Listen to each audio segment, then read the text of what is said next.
trouble for that. And please, just all of the actual recordings and the court pleadings. Communications with OCS, I could care less. But the court pleadings and the recordings need to come down as soon as humanly possible. You mean even the ones where I was reporting the endangerment of the kids? Because all of that stuff I did a while ago.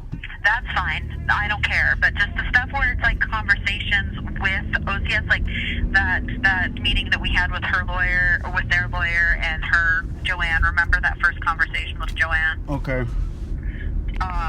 So here's the hope. So I called, there's a lawyer at Alaska Legal Services. Her name is Savannah. She works with tribes statewide in China cases and other kinds of cases.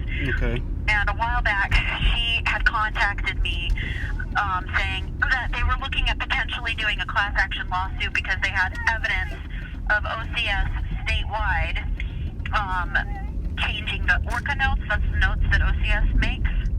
Correct. The ones that I was quoting, that saying what they do. She said they had evidence of them, changing them or even going in after the fact and putting in things like saying that they did stuff, at the time when they didn't actually do it.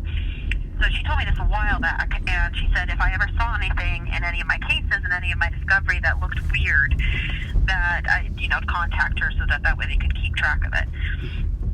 So on Tuesday before the hearing, I had tried to call her, and I had sent her an email saying, hey, give me a call when you get a chance. I've got something on this.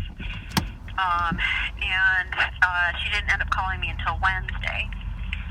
And so she and I talked for half an hour. I told her the whole sorry story.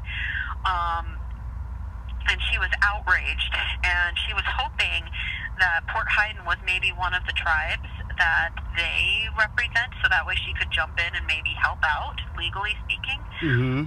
Unfortunately, Port Haydn isn't one of the ones that they represent, but she said, okay, she said, you said the tribe's not involved, and I said, not really, they haven't really been involved in the court case at all. Right. And she said, she's like, do they know what's going on? And I'm like, well, probably not, just what OCS is telling them.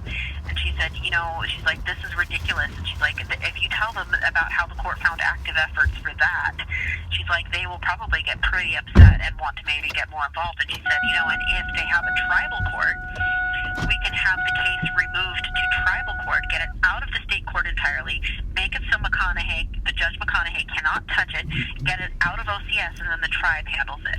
And most often with that, they will work, and I know that you're not the tribal parent. I know there's a lot of misconceptions about tribes sometimes, favoring the tribal parent, and sometimes that does happen. But 9 times out of 10, they're much more, they want to make sure that the kids are with family, and they'll work with both parents. And so I looked them up, and they do have a tribal court. I called and left a message over there yesterday.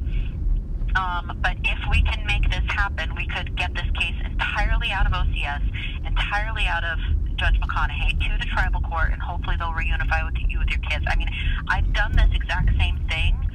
I didn't know Port Haydn had a tribal court. Otherwise, I would have thought of it. I can't believe I didn't.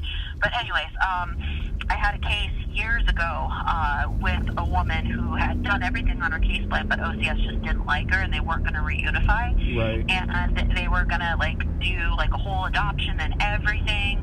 And Native Village of Barrow stepped in, and the tribal court took over the case.